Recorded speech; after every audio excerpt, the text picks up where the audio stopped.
Quando a internet surgiu, revolucionou a forma como nos comunicamos e interagimos uns com os outros. Além dela, muitas novas tecnologias foram criadas para melhorar a nossa vida e hoje em dia elas estão presentes em tudo que fazemos. Existem computadores, smartphones, milhares de aparelhos e softwares que nos ajudam diariamente. Mas todas essas inovações, além de facilitar o nosso cotidiano, podem também trazer mudanças mais significativas para a sociedade. A tecnologia pode também ajudar as pessoas a terem acesso à educação, à saúde, à energia, à comida. Ferramentas inovadoras podem e devem ser usadas para melhorar a vida das pessoas no planeta. Todos os dias, tem gente pensando e criando novas ferramentas para possibilitar essas mudanças. A ideia de promover um mundo e uma sociedade melhor através dessas ferramentas inovadoras é conhecida como Social Good. Bom, Social Good é a utilização de ferramentas e novas tecnologias para o uso social. É o impulso de transformar uma mobilização digital em algo real, em uma ação concreta, assim. Então, por exemplo, aqui no Teto a gente usa as redes sociais para convocar os voluntários a participarem das nossas ações. A ideia é justamente essa, quando você mobiliza essa sua rede de contatos para um fim social. Como, por exemplo, a construção das casas de emergência que a gente realiza com famílias que vivem em situação de extrema pobreza.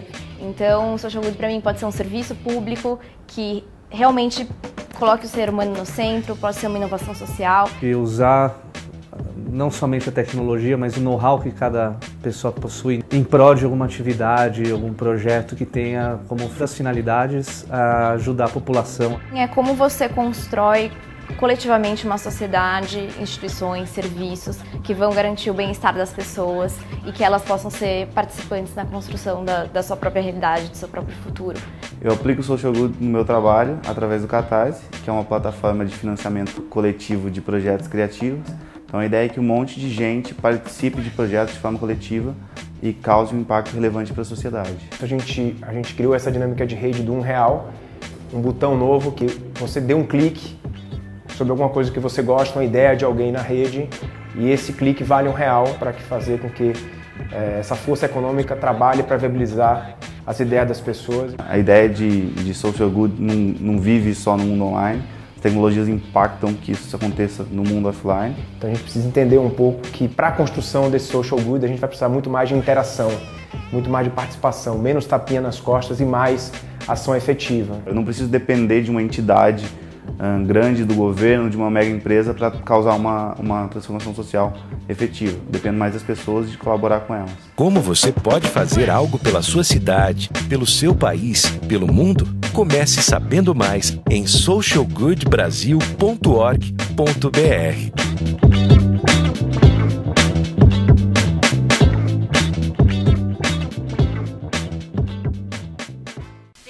Chegou a hora de apresentar o nosso palestrante internacional. Antes disso, eu gostaria de lembrar para vocês que nós temos fones de ouvido para tradução e também que todos podem fazer perguntas e entregar aqui para a nossa equipe de organização para que possam depois ser endereçadas ao Simon e ao Mauro Segura. O Simon, nosso convidado especial de hoje, ele é australiano, mora nos Estados Unidos e nos contou hoje que está apaixonado por Florianópolis. Não é, Simon? O Simon é referência em mídias sociais, em branding, e eu e a Lúcia assistimos a palestra dele ano passado no Social Good Summit e adoramos. Adoramos a questão que ele está trazendo no seu livro eFirst, que é um best-seller nos Estados Unidos, dos mais vendidos e considerado os melhores livros. Ele coloca como nós, no sistema capitalista, podemos tratar de transformação social e criar mudanças sustentáveis. Nessa noite ele irá compartilhar conosco os insights do seu livro e suas ideias sobre o futuro do branding e da inovação social. Falará também sobre como as mídias sociais impactam a todos nós e quais as oportunidades que nos trazem para a mudança social. Simon tem ministrado palestras para empresas, ONGs e órgãos governamentais, dentre elas Nextel, Coca-Cola, Gucci, General Motors, e a sua primeira vinda aqui a Santa Catarina. Ele já teve uma vez no Brasil. Agradecemos demais ao Simon, esperamos que vocês aproveitem bastante essa conversa com ele e não esqueçam de fazer as perguntas.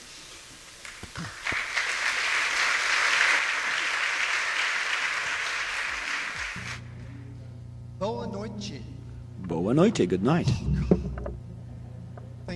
Muito obrigado. Poderia eu, primeiramente, dizer parabéns para a Fernanda e para a Lúcia para tornar esse incrível evento possível. Vamos dar aplausos a eles. Esse é o começo de alguma coisa que é muito, muito importante. E muito obrigado por terem me convidado a Florianópolis. Eu sou australiano. Eu adoro a praia. Eu adoro o sol. Vocês têm 42 praias. Você tem uma cultura de surf. Isso daqui é um centro tecnológico do Brasil. Vocês têm incubadoras e vocês fazem um café maravilhoso. Tô feito. Eu liguei para minha mulher ontem em Los Angeles e falei, querida, eu não tô seguro se eu vou voltar para casa. E ela estava cozinhando o jantar e ela botou o telefone no viva voz. E aí a minha filha perguntou, mamãe, o papai não está voltando? Bom, acho que agora vou ter que fazer algumas explicações quando chegar em casa. Bom, mas muito obrigado por todos vocês aí, todos vocês que estão aqui, para todos que estão olhando também a nossa apresentação online. E também muito obrigado por todos vocês aqui na audiência. Tem tantos jovens, a gente consegue sentir sempre quando vocês entrando. E vocês sabem como a gente sabe se vocês são jovens ou não? Porque vocês têm essa luzinha piscando na sua cara, dos seus telefones celulares, dos seus computadores, e aqueles que são muito jovens, eles têm os dois, então eles têm duas luzes brilhando nos seus rostos. Então eu consigo ver, a gente sempre consegue ver numa sala de concerto quantos jovens tem pela quantidade de luz que está lá. E eu sei que não todos vocês aqui nesse público está convencido que talvez as mídias sociais é onde devemos colocar nossa atenção, especialmente se você é uma grande corporação, uma grande empresa. E eu gostaria de lhes assegurar que eu não sou um cara da tecnologia, eu sou um cara da propaganda. Eu não sei nada sobre computadores. Se você me botar num PC, eu vou começar a tremer, eu não tenho ideia do que acontece. E eu comecei na Austrália, a minha carreira com a Saatchi, na agência de publicidade. Aí eu trabalhei em Londres, com marcas como Guardian, BBC, Harrison e Adidas. E aí eu fui para os Estados Unidos e eu trabalhei na Nike por 4 anos e meio, na Wired e Kennedy. E aí eu acabei na Motorola. E no final de 2001, com a maior parte dos australianos já passam por todos os lugares do mundo buscando alguma coisa que seja mais motivadora em outras partes, eu me dei conta que eu não estava satisfeito. E aí eu deixei a vida corporativa. Quem viu aqui o filme Pulp Fiction, vocês sabem, o limpador, aquele cara que vai lá se livrar dos corpos? Então, pelos últimos 10 anos, eu fui esse cara para as grandes empresas. Quando eles precisam corrigir as suas mensagens no último minuto, eu venho como limpador e eu os ajudo a fazer isso. Mas mesmo com esta variedade, eu descobri há 4 anos que eu não mais estava desafiado pelo trabalho. E não era que eu não estava sendo desafiado, eu me dei conta que eu não estava encontrando sentido no meu trabalho. E eu estava literalmente caminhando no quintal da minha casa, em Los Angeles, perguntando, oh, meu Deus, é isso? Será que eu fui colocado nesse planeta para ser um cara de publicidade? Mas eu não estava satisfeito. E ao mesmo tempo, eu deixei de atender 5 chamadas em Los Angeles, porque eram ligações da minha mãe e da minha irmã de Sydney. E ele morreu antes da 5ª ligação, ele morreu sem se despedir. Então, lá estava eu, com uma perda da minha carreira e entre outras coisas. Quando seus pais morrem, você se dá conta, o que eu estou fazendo aqui? Qual que é o propósito de eu estar aqui?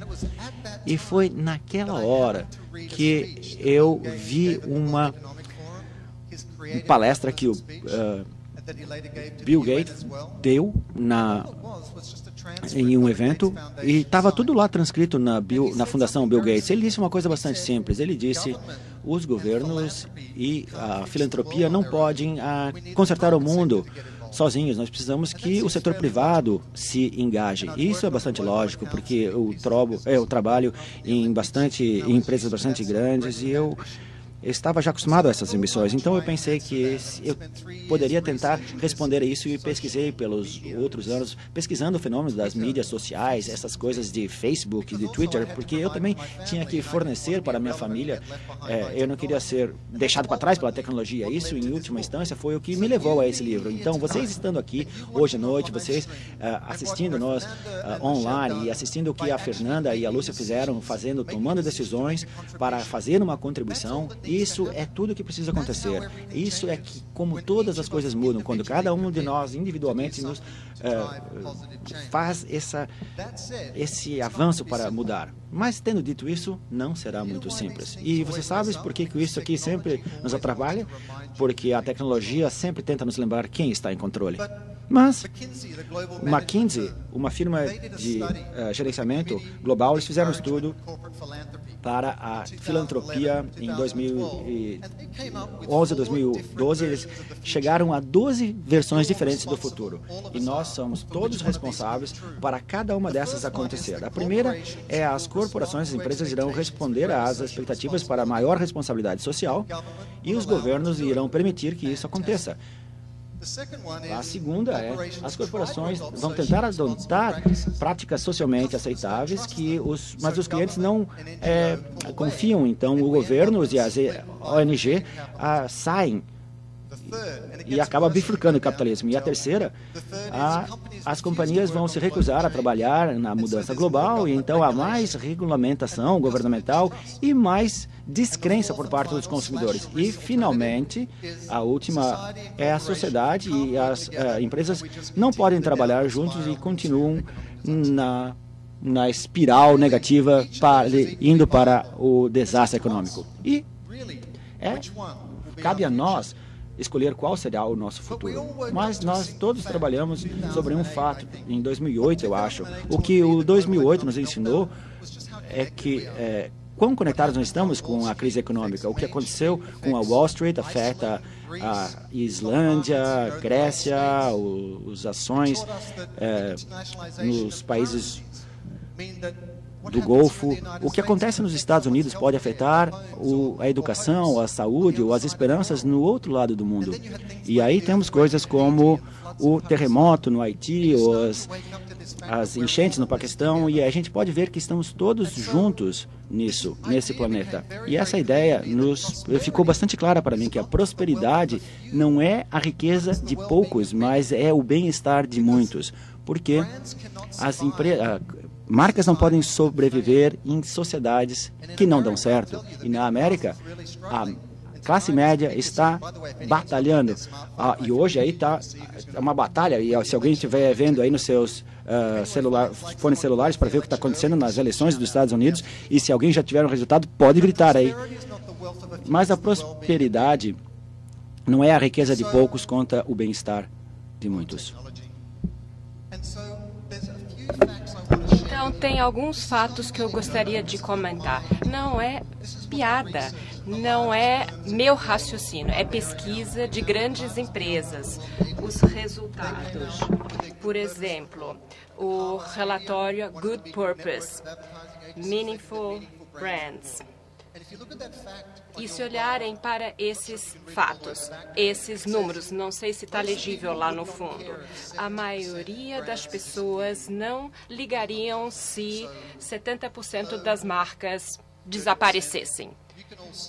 30% podem continuar a crescer, ter lucro, ter uma empresa de $1 bilhão e todos os outros podem morrer, desaparecer, tanto faz. 70% disseram podem desaparecer, pode ser a livraria da esquina, pode ser Blockbuster.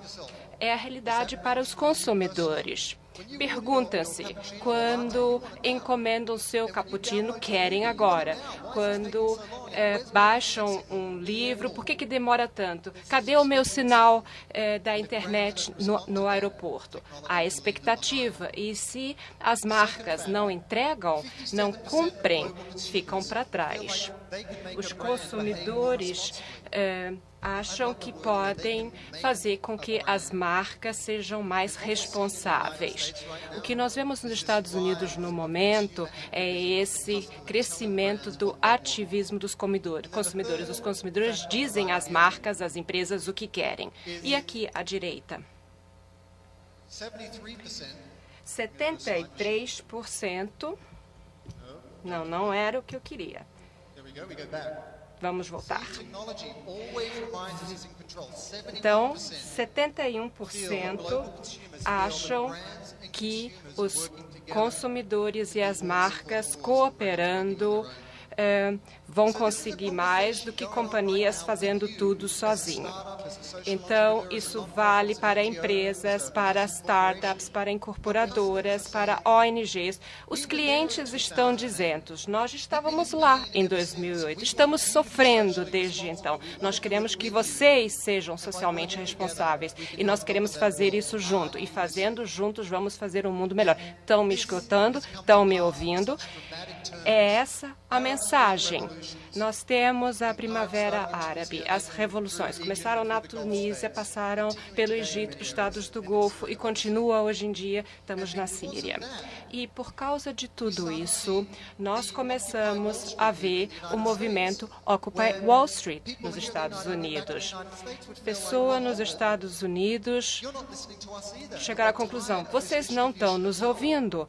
A distribuição de riqueza está errada. Então, nós temos ativismo dos cidadãos e nós temos ativismo dos consumidores e agora nós temos também o ativismo cibernético. Temos Wikileaks, Anonymous. Sabe aquela informação que você enterrou para que ninguém soubesse? Acabamos de publicar, postar. Pensem nisso. Millennial, que trouxe nova tecnologia.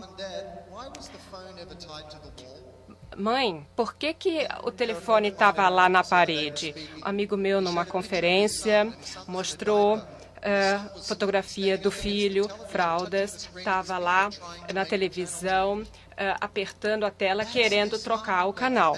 É esse mercado atual sendo mudado pela tecnologia. Nós queremos um futuro diferente e esse futuro inclui cidadãos e clientes. E aqui também temos outra razão.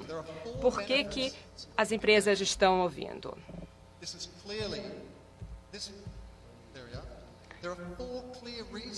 Tem 4 razões muito claras. Por que as empresas estão reagindo? Primeiro, quando sabemos o que somos, quais são os nossos valores, os princípios, então nós temos uma estratégia clara. E essa é uma verdade, acho isso também na minha consultoria. Nós não sabíamos quem éramos. Vocês querem que sejamos assim? No canal aqui somos, mas o nosso competidor faz diferente. Então, vamos fazer isso também? Lançar uma coisa nova? Vamos lançar também? E aí os clientes enlouquecem. Então, se vocês não sabem quem são, como nós vamos entender o que vocês são? Então, temos que ter uma estratégia clara. Segundo, para reter os melhores talentos, eis a questão. Silicon Valley, os melhores daqui, do Brasil, da China, da Índia, não estão mais indo tanto para os Estados Unidos como no passado. Tem uma enorme concorrência entre Facebook, Google, Apple, para manter os melhores talentos, as melhores cabeças. Então, tem que pagar muito para reter os seus talentos. Temos um brain drain que está acontecendo. Então, a capacidade de atrair os melhores talentos vai influenciar e também mostra se a empresa significa algo para os seus funcionários. Terceiro aspecto, o goodwill dos consumidores, a lealdade. Nós podemos nos ligar emocionalmente à marca, à sua causa, aos seus valores, seus princípios. Quando se diz, nós temos esses princípios, aí os clientes dizem, eu gosto disso, eu gosto da sua empresa, porque não é só o lucro que interessa. E todo todas as relações públicas, todo o trabalho de marketing tem retorno. E isso vale também para quem é pequenininho, está começando. É por isso que as empresas estão começando a ouvir.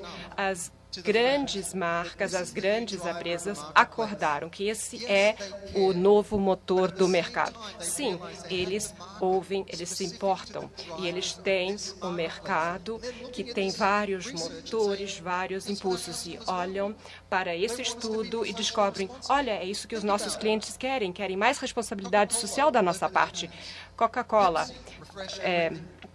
Felicidade, Starbucks, o Shared Planet, IBM, um planeta mais inteligente. Não comprem esse casaco. Por que estão fazendo isso? Para estabelecer uma relação emocional com os clientes, para ter, então, lealdade, goodwill, e, no fim de contas, também lucro. Então, o que eu quero apresentar é uma forma como dar vida a essa nova visão, esse terceiro pilar do setor privado, para além do governo e da filantropia. E eu penso nessa fórmula para o futuro. O sucesso da sua empresa vai estar numa relação direta com o impacto emocional que tem sobre os seus clientes. Se não tem essa relação emocional, os clientes não vão comprar. Da mesma forma, o impacto emocional sobre os seus clientes estará numa relação direta com o impacto social que a empresa tem sobre as vidas dos clientes, e o impacto social estará numa relação direta com o sucesso da sua empresa. Então, é um círculo virtuoso que continua. E essa é uma oportunidade para todos nós que estamos aqui. Se nós nos desconectarmos e perguntarmos onde é que isso nos poderia levar, onde é que nós queremos levar o nosso país, o nosso mundo, se nós alavancarmos usando tudo isso. E começa com uma definição mais ampla de sustentabilidade. Muitos deixam isso no canto do ambiental. Na minha opinião, não deveria estar. O que a gente faz como CEO, como presidente, como alguém de marketing, deveria ser sustentável economicamente, porque não podemos continuar esse ciclo e essas crises desde 2008 trouxe essa situação catastrófica. Então, tem que ser também sustentável do ponto de vista social. É inaceitável que tantas pessoas morram desnecessariamente todos os dias por falta de acesso à água, alimentos, remédios. Inaceitável. Então, tem que ser sustentável do ponto de vista social e tem que ser moralmente sustentável. Nós temos que aceitar as nossas responsabilidades, poder olhar no espelho. A responsabilidade do mundo também é nossa. Nos Estados Unidos, há um empate no governo e a filantropia e as ONGs podem contribuir, mas não podem fazer tudo sozinho. E nós temos que fazer isso no Estado de Direito. E o que vemos nos Estados Unidos é o surgimento de novas empresas do tipo B, que têm novos valores, que se abrem para reavaliar a sua posição, para ver se estão entregando as suas promessas. E isso as torna também sustentáveis ambientalmente. Tem que pensar em todo o ecossistema, não só você, sua empresa, sua categoria, seu setor, sua cidade, seu país. Temos que pensar em todo o ecossistema, porque todos nós vivemos numa comunidade global estreitamente interconectada e nós descobrimos isso de forma dolorosa em 2008. E se nós quisermos assumir um papel de liderança e trabalhar com essa definição mais ampla de sustentabilidade, temos que trabalhar com vários valores. Nós temos que ser justos com as recompensas. Há um grande gap entre o salário do presidente, CEO, com o funcionário comum. O gap é muito maior nos Estados Unidos em comparação à Europa. Responsabilidade fiscal. Temos que ser responsáveis pela poluição ambiental da empresa. Temos que falar disso com os acionistas. Vamos pensar no grande derramamento de óleo da BP. Tentaram resolver pagando publicidade e mudaram o logotipo. E aí os clientes intervieram. Temos que ser responsáveis como marcas para realmente inspirarmos confiança. E por isso as instituições de caridade como Charity Waters mostram o que está sendo feito com os recursos investidos. Temos que engajar. O que significa isso? Temos que ter comprometimento. Não é aquela abordagem de curto prazo do marketing. Temos que investir em relações mais duradouras com os clientes. No norte da Europa, há agora empresas que recompensam os seus executivos de acordo com a redução da pegada de carbono que eles conseguem. Vamos ver isso. Por que estão mudando nos Estados Unidos? Porque o CEOs porque ainda pagam ou recebem stock options se eles cumprem as suas metas para o próximo trimestre. Então, não há incentivo para mudar, porque eles só precisam acertar os números das metas e não a perspectiva do longo prazo. Mas na Europa, nós já vemos uma mudança na remuneração e as recompensas são distribuídas de acordo com novos parâmetros. E nós estamos interconectados economicamente, socialmente. Se nós destruirmos os oceanos, se nós aumentarmos a cidade, se tudo colabar, vai ser a nossa culpa. Nós temos que ser cidadãos globais. Será que tudo isso é possível? Será que podemos mudar? Sim, e há 3 elementos. E eu explico isso no livro We First. Então, é parceria entre as marcas e os consumidores. E nós vemos isso na nossa vida no dia a dia. As marcas assumirão mais responsabilidade social em troca de fidelidade dos clientes e lucros. Não é fácil. É como eu dizia, é difícil integrar as mídias sociais na empresa, usá-lo junto com os funcionários, usá-lo junto com os consumidores. Quem é que tem aqui namorado, namorada, esposo, esposa? Erguer a mão, por favor. Quem é que na sala tem mais de um amante? Por favor, podem se manifestar. Estamos em Florianópolis, no Brasil. Se estão aqui com a namorada, com o namorado, não precisa mostrar. Quem é que... aqui na frente... Quem é que tem mais de 10 amantes, namorados? Uma senhora corajosa ali no meio, terceira fileira, poltrona 4. É como lidar com os clientes numa escala maior. Nós temos uma intimidade numa outra dimensão. Nós temos a mídia social contando tudo. Eu estava fazendo férias ali. Sabemos que tipo de sapato gostam de comprar, qual grupo. E se estão dando essas informações, e se você conversar com eles, que você não está prestando atenção, então eles têm certeza que não estão prestando atenção e vão contar isso para outra pessoa. Então, é um desafio, pensando nos clientes, pensando nos funcionários. Vamos ver outros exemplos. Se nós queremos nos dirigir a mães, Procter & Gamble, uma das maiores empresas no mundo, eles têm a sua marca Pampers, as fraldas. É uma história de verdade, verdadeira. Nunca contei isso. Provavelmente até tenho uma razão. Eu estava morando em Portland, Oregon, e eu tinha minha filha, mais ou menos 3 anos, estava passeando na rua, a filha no braço, bem orgulhoso, era eu, ali. E eu disse para minha esposa, acho que a minha filha, acho que vamos ter que trocar a fralda. Eu verifiquei, mas tudo em ordem.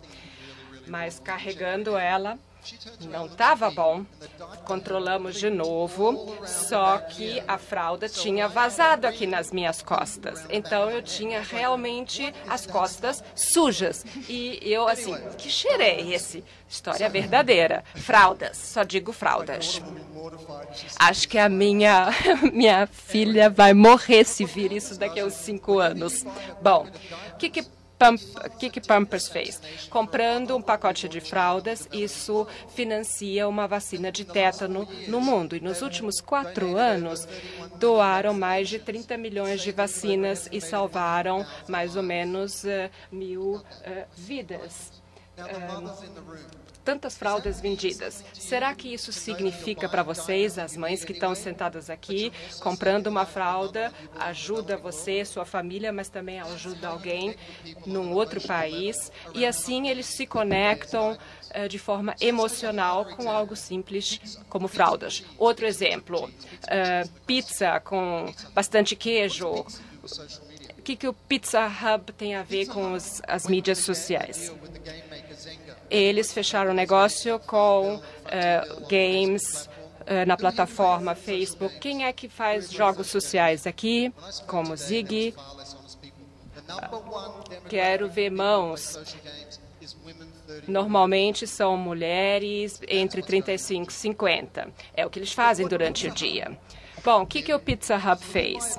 Quando compra um pedaço de pizza, tem o código de barras na tampa e quando se escaneia isso, pode-se comprar bens virtuais por 99 centos, comprar as figurinhas e colocar nos jogos. E 100% do lucro desses bens virtuais vão para o Programa Mundial da Alimentação. Eles apoiam o Programa das Nações Unidas. São 2 exemplos dentre muitos. Então, há essa troca no nível emocional entre empresas e clientes. O segundo pedaço do quebra-cabeça é um novo tipo de consumo. É uma organização 1% for the Planet. Então, 1% do lucro antes dos impostos é doado para o meio ambiente. Quando se compra um produto Apple, como o iPod, uma parte do lucro vai para combate da AIDS, HIV na África. Então, é essa a ideia. Então, vamos imaginar uma pequena porcentagem da venda de um produto, de um serviço, vai para uma causa que está em linha com os princípios da empresa.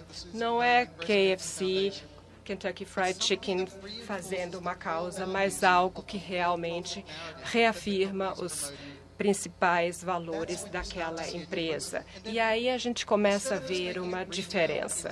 E não fazendo isso só na loja, mas vamos ver todas as categorias, todas as transações dos cartões de crédito, as vendas online, as vendas móveis. E a Google nos informou no relatório, é a primeira vez que as pessoas estão navegando mais pela net, pelo celular e não mais pelo celular. Estão comprando bens virtuais.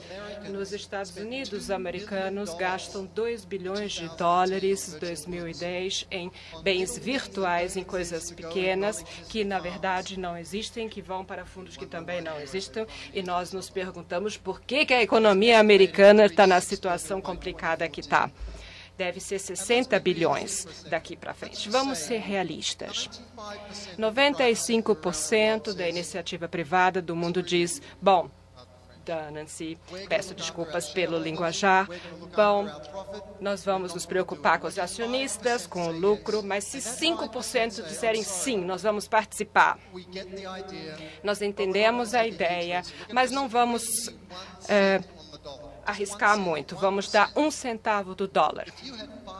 Se nós tivermos 5% da iniciativa privada contribuindo com 1 centavo do dólar, nós vamos fazer com que a cifra de 14 bilhões de recursos que entram via caridade parecer muito pequenininha. Assim, nós vamos ter contribuições através do consumo sem destruir. Então, é o consumo contributivo. Então, contribuindo, vivendo, colocando isso no consumo para manter o bem-estar da sociedade. As nossas empresas dependem disso, mas também o nosso próprio bem-estar. Vamos ver mais alguns exemplos.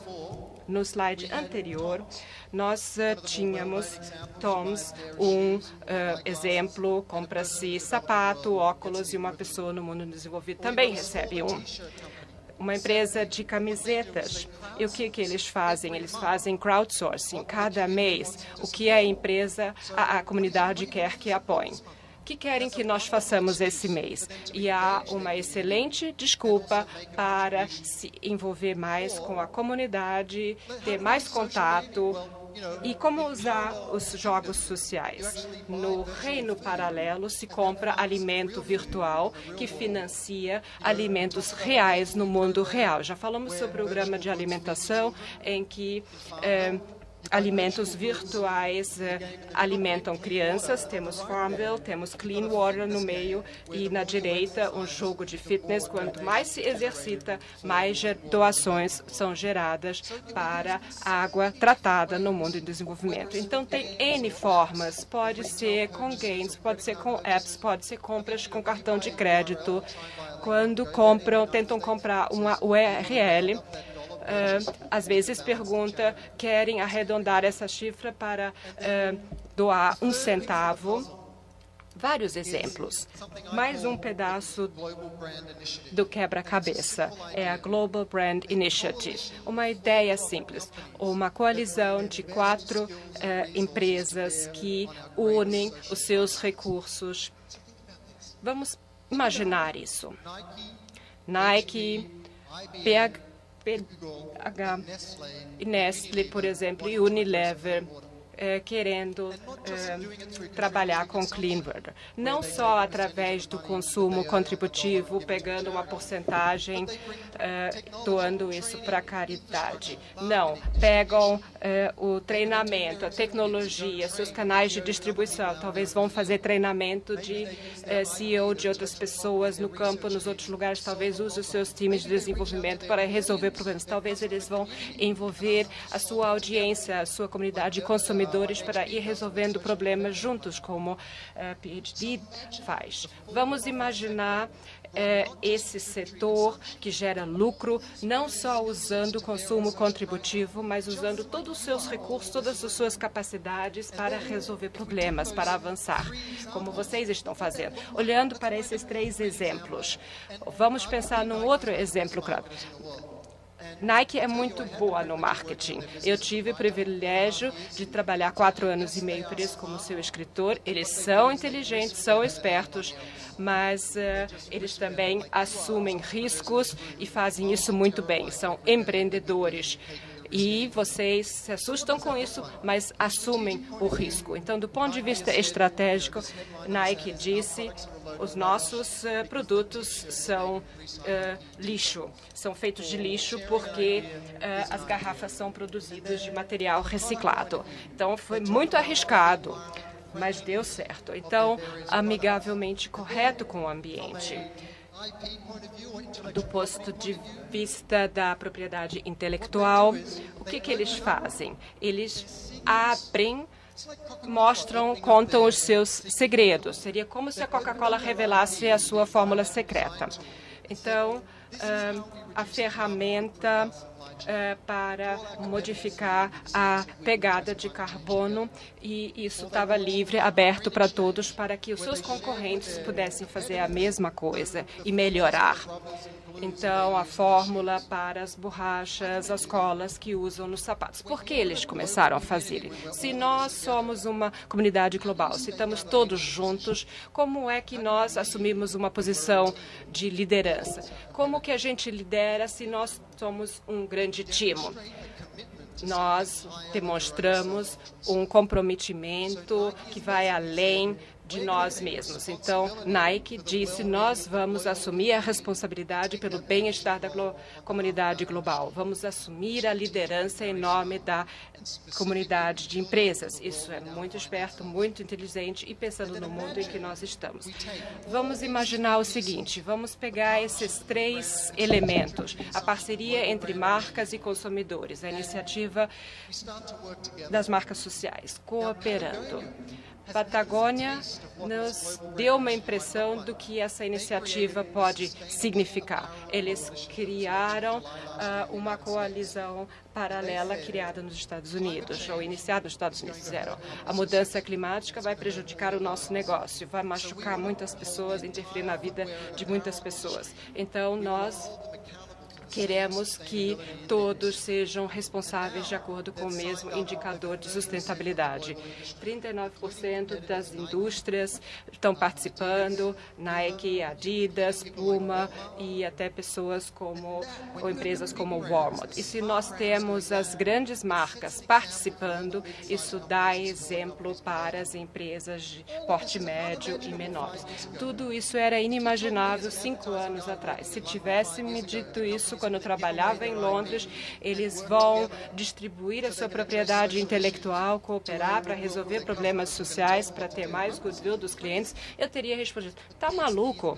Mas é esse o impacto das mídias sociais, dar aos cidadãos, aos clientes, uma voz. E por isso, o que acontece se nós unirmos esses 3 elementos e dizemos, a iniciativa privada é um pilar da mudança social, vai cooperar com as ONGs, com a filantropia, com o governo, porque as ONGs sabem o que está acontecendo na base e o governo pode criar as regras, as leis necessárias e esses 3 pilares cooperarem. No que vai dar? Se pegarmos esses 3 pilares e eles enfrentarem as principais crises, a fome, direito das mulheres, as doenças, as metas do milênio, o que não seria possível? Vamos imaginar, refletir por um segundo, o que seria possível fazer se essa for a missão de toda iniciativa privada. Isso começou de forma fragmentada e por toda parte. Por isso eu queria que pensassem numa revolução, mas de uma abordagem diferente. Querem revolucionar a indústria, querem revolucionar a tecnologia, querem revolucionar o mundo. A evolução da revolução é a contribuição. E é bem específico para a comunidade conectada na qual vivemos. E eu queria compartilhar um pequeno vídeo que detalha essa visão. Está escrito em inglês, é poesia, não sei como a interpretação simultânea vai funcionar, mas nós vamos mostrar um pequeno vídeo e esperamos que as legendas possam ser traduzidas. First, me. Then you. Then me again. Then you two. Then me. One more time. Then everyone else in line. And I'm sure they'll be just fine as long as me gets mine. Mine. Mine. Mine. Mine! Capitalism has been acting a bit childish. Unwilling to let go of its me. That security blanket of its youth that's been keeping it from growing into its W. And understanding that me in reverse is M. And M upside down is W. And W on its right side is E. So all this me-first mentality needs is to be turned upside down and placed on its right side to see that we is the new me. And capitalism is no longer just growing. It's finally growing up. How valuable a company will be to me depends less on how well they be to C or B to B and more on how well they be to we. The new stars of the show. Mindful and socially responsible customers, from moms to millennials, will light up the red carpet at every brand premiere. And their response when fashion correspondents ask, what do we wear? Will be, I'm just rocking a t-shirt that reads, I changed the world by buying a t-shirt made of conscious consumption that contributed to the relief of 6,000 disaster victims, the full tummies of 17 million hungry kids, and 4 billion liters of clean water, and all I got was this lousy t-shirt. And I'm good with that because I know what I'm wearing looks good, because I feel good in what I'm wearing, like a CSR superhero in a brand new costume. Please excuse me while I sew this W on my cape, because the new Dark Knight is we, and a global brand initiative is the New Justice League. Brands of all sizes, combining forces and expertise that agree to use their powers for the global good of we, to fight for sustainable capitalism, for corporate and consumer activism, for fan action over acquisition, for blind profits, new proactive vision, contributory consumption. A WeCommerce solution that proves the evolution of revolution is contribution, turning every retail transaction into a retail brand action. From brick and mortar fashion to mobile apps and virtual rations, consumers and brands are forming a new social media. And the irony is, technology is actually completing us, teaching us how to be human again, to remember why it is we make money in the first place. It was never supposed to be profit for profit's sake. Corporations are not just responsible for every shareholder, but every stakeholder, every negative externality. This entire world will be our beneficiary or our casualty, because the future of giving can only be sustained by the presence of all three pillars of change, where government and philanthropy meet the GBI. So we must remember our ties to everyone that's alive, till we join ourselves to our global social community, till we embrace self-interest, till we purpose profit, and till we define the way we speak capitalism, till we sound like a world of rabbit hunters searching for the rascally rabbits of irresponsible habits and trying to rehabilitate those me-first addicts who cringe at the new vocabulary of we first, and foremost us, first of all together. In the first place, we first, in the race to first base, first impressions of we at first sight for sore. Eyes must be bigger than my self-interest that doesn't know the first thing about selfish self-serving everyone at the table, because as long as we are first come, we'll always be first. Serve best as an ensemble, casting the first stone at apathy that we carry out, feet first in line to embrace this opportunity knocking and open the door like ladies first, and learn from before like elders first, and preserve what's in store for children first. Right of refusal to follow anything less than people who allow nothing less than progress, that creates nothing less than profit, that has nothing less than purpose, that accepts nothing less than a world of conscious corporations, contributory consumers, and a come-of-age capitalism that finally puts we first.